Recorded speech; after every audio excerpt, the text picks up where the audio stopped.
Let's create a new React project using Create React App and open the project. Go inside the source folder, open app.js, remove all these default codes.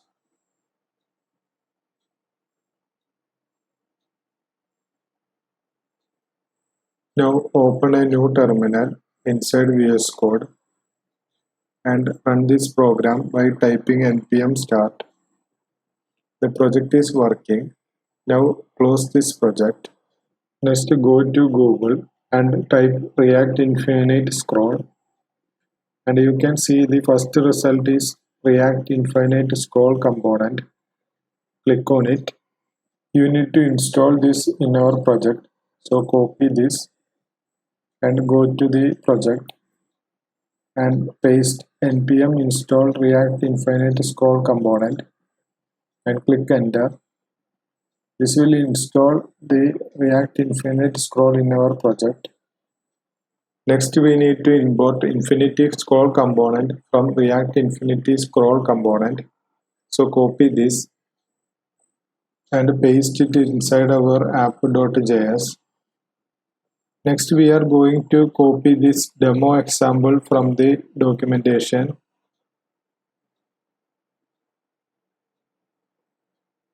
Go back to our VS Code and paste it inside the app.js. And now save the project. So we can see there are some errors. Before correcting these errors, first we need to remove some unwanted codes. All these codes are used for providing pull down function. We don't need that, so we remove that code.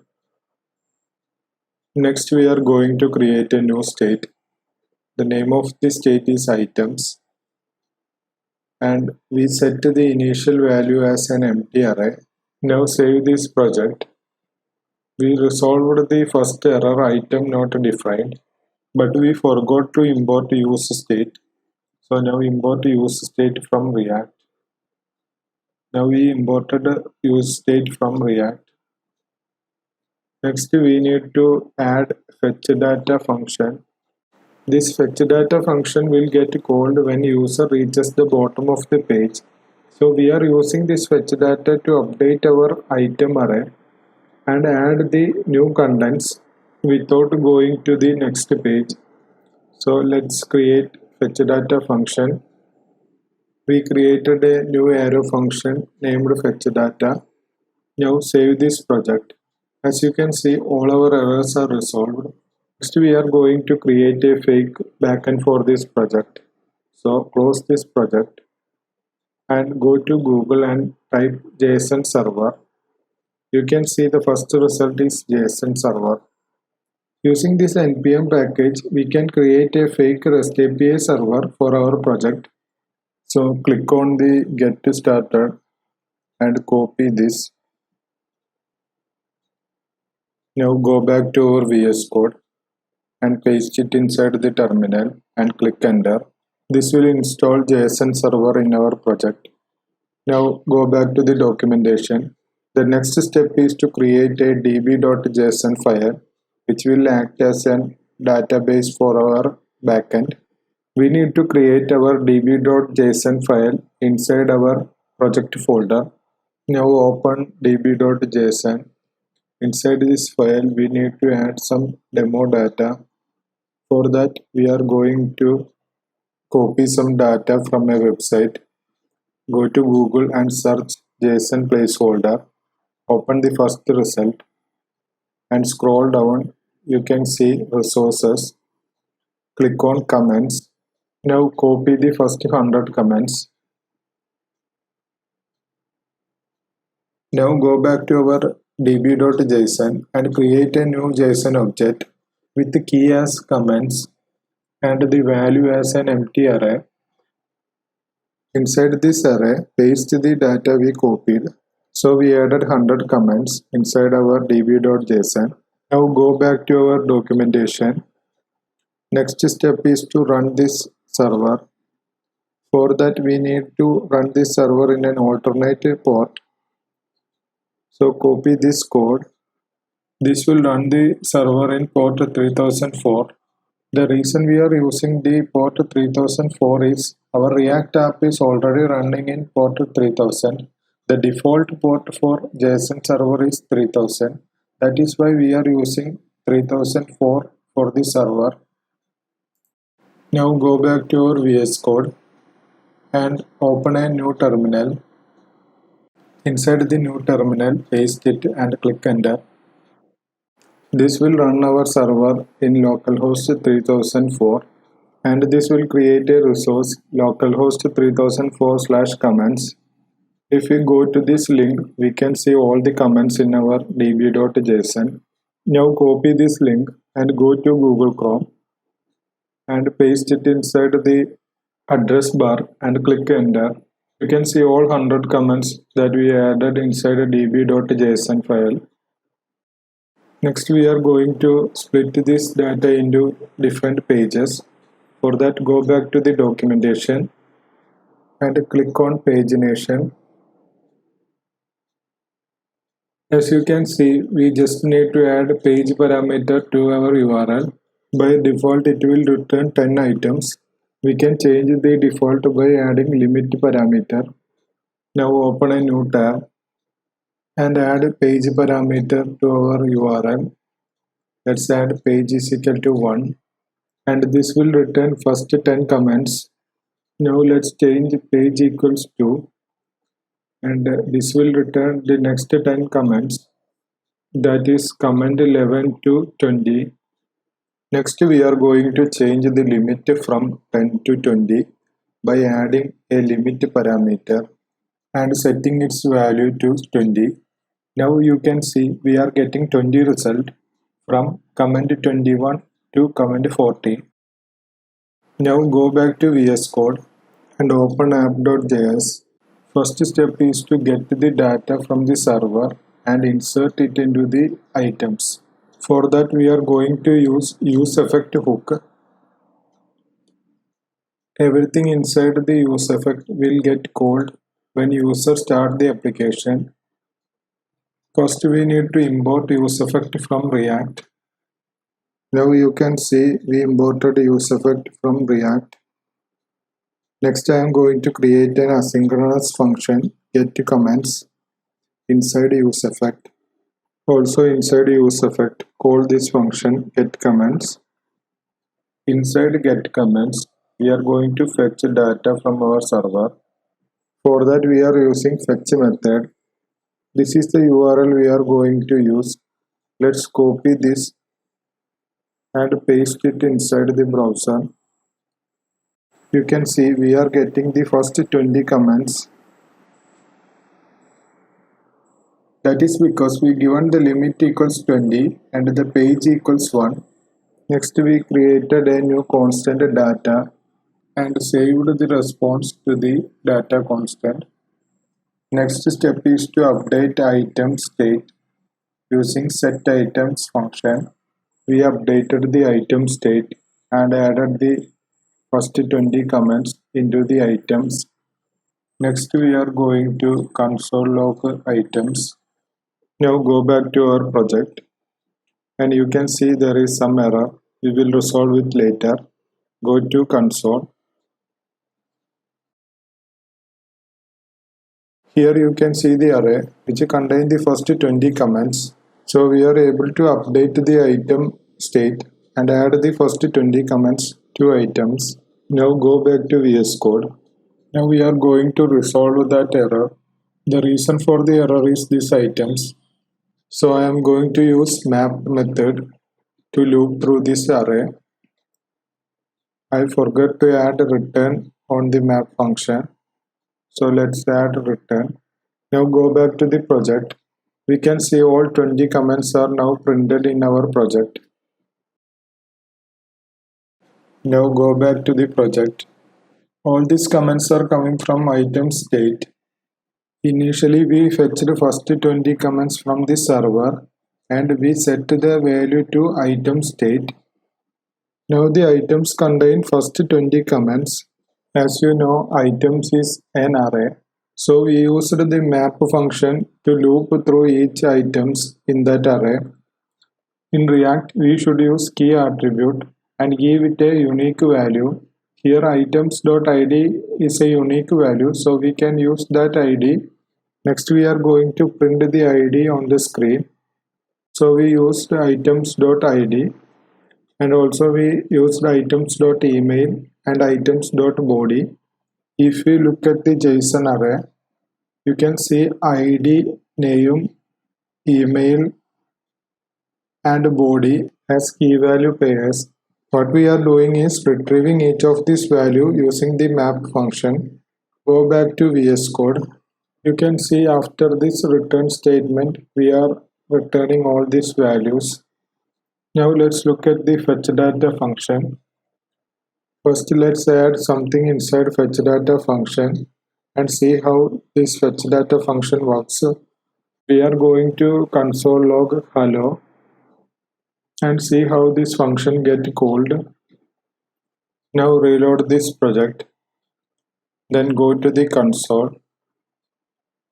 When we scroll down, you can see hello get printed on the console. What this means is whenever we reaches the bottom, the fetch data function will get called. Now go back to VS Code. Remove this console log and we are going to create a new function, fetch comments. Fetch comments is also an asynchronous function, and using the fetch method, we are going to fetch the second page and which will return the next 20 comments. Earlier we used page equals 1, now we use page equals 2, so we are getting the next page and this function will return the data constant which contain all the 20 comments. Next step is to call this fetch comments. We are going to call this fetch comments inside fetch data. So the fetch comments get called when user scroll down. I forgot to add async in our function. Whenever we use await, we should always make the function asynchronous. Next we are going to update items array. For that we are using set items. Set item is the method we call when we need to update our state.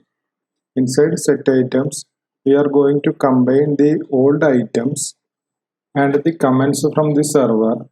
Comment from server contains all the data from the page 2, that is comments from 20 to 40. Now we are going to use a spread operator and combine both these arrays.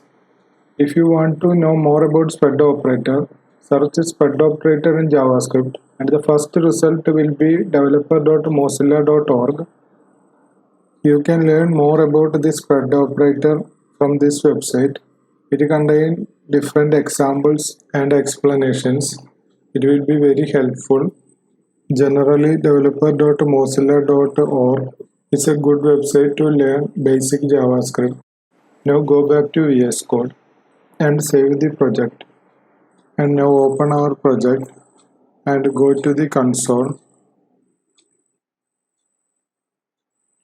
Now scroll down and you can see the next 20 comments are now loaded. The ID 20 to ID 40 are loaded from the second page. Now you can see there are some errors. The reason for this is our program is loading the second page more than once. When we scroll down, the fetch data function is again called and the comments from 20 to 40 is again get added. To prevent calling fetch data multiple times, we need to update attribute has more from true to false after loading our second page. For that, we are going to create a new state. The name of the state is no more and we set the initial value to true. Now copy this. Now replace this true with our newly created state no more. Next we are going to update this state. After loading the second page and setting it into the items, we are going to set the state to false. It will prevent calling fetch data again. So reload our project and scroll down. You can see the next 20 comments are now loaded. You can see that now the error is gone. The page was only called once. After loading the second page, we set the state to false, so it will prevent the further calling of fetch data. Also, it will show the end message. Here the message is you have seen it all. Now we loaded the first 40 comments. We need to load all the comments from the database. There are 100 comments in the database. For that, we need to create a new state called page and set the initial value of page to 2. Next, we are going to replace this 2 with our newly created state page. So copy the page and replace this 2 with our state. Next, we are going to increment this page by 1 using setPage function. We are going to add page plus 1. This will increment our page by 1. Now go back to our project and reload this project. Now scroll down. You can see the result is same as before. We only loaded 40 comments. The reason for this is we set no more to false. So we should add some condition. If the comments from server length is 0 or it is less than 20, then only we are going to set no more to false.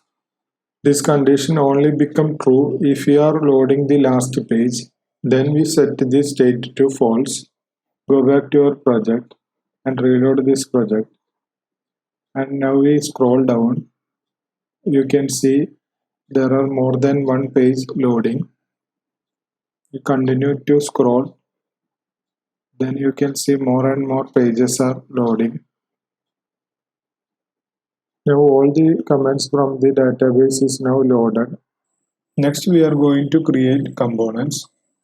So create a new components folder inside source folder. Now create a new file comments.js inside our components folder. Now go back to app.js. We are going to place this return elements inside our comments.js. Before creating comments.js, we need to add a CSS framework to our project. I'm going to use Bootstrap framework. Click on Get Started. Bootstrap is one of the most popular CSS framework. Copy this code and go back to our project. Open public folder. Click on index.html. Remove all these comments.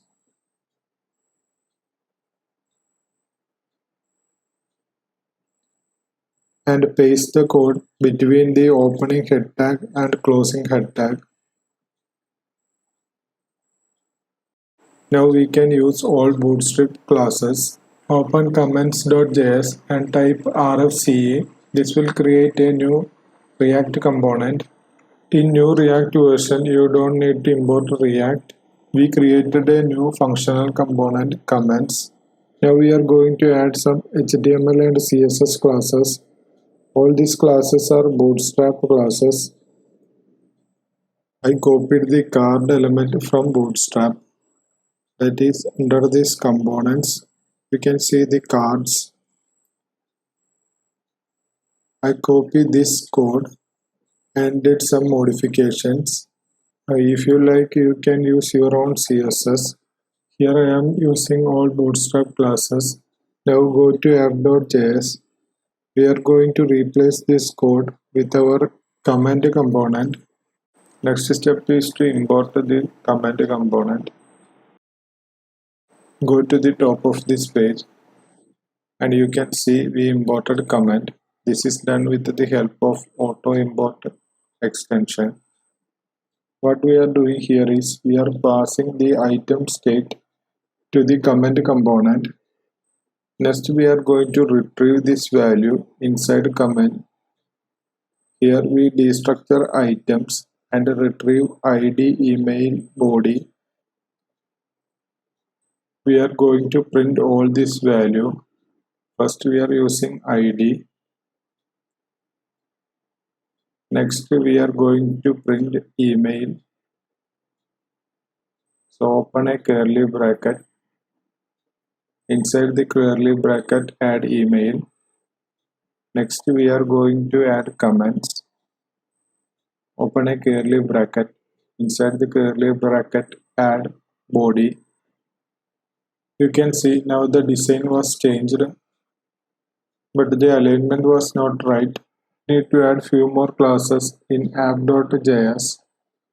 These are all bootstrap classes. Now go back to the project. Now everything looks fine. Next we are going to create a new component for loading.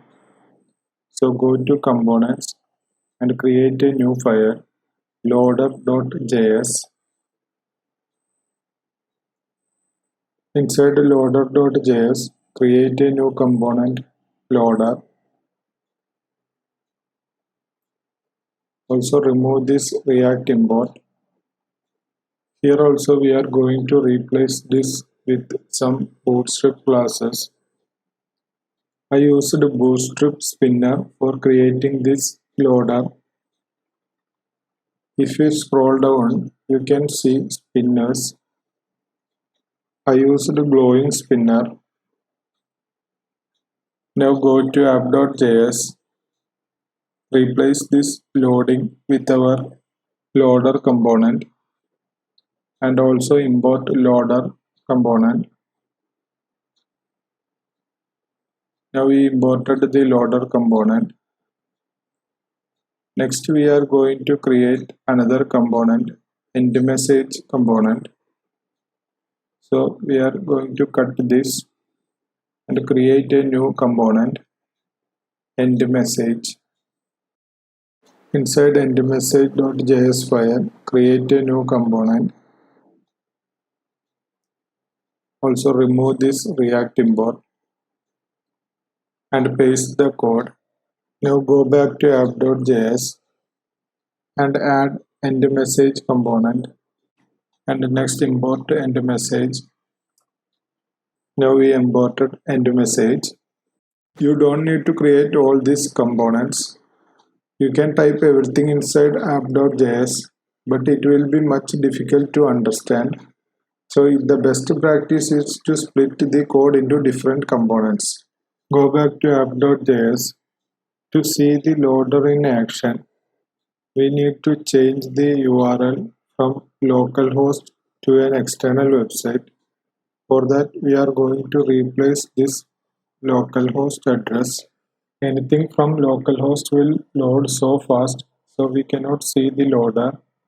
Now we replace it with a real website, JSON placeholder.typecode.com. Here also we are going to replace the localhost with JSON placeholder.typecode.com. Reason why we are able to do this is the JSON placeholder uses the same service JSON server that we installed in our computer. The response from our localhost, the first page we loaded, the first 20 comments is same as what we get from JSON placeholder. You may recall we used the comments from JSON placeholder to fill our database. That is why we are able to use JSON placeholder instead of our localhost. This contains 500 comments. So now we are loading 500 comments into our program. Earlier we are loading 100 comments from our db.json file. Now save our project. Go to the browser and scroll down. Still it is very difficult to see the loader. The internet connection is fast. Also, we are loading small amount of data. Now you can see the three dots, that is our loader.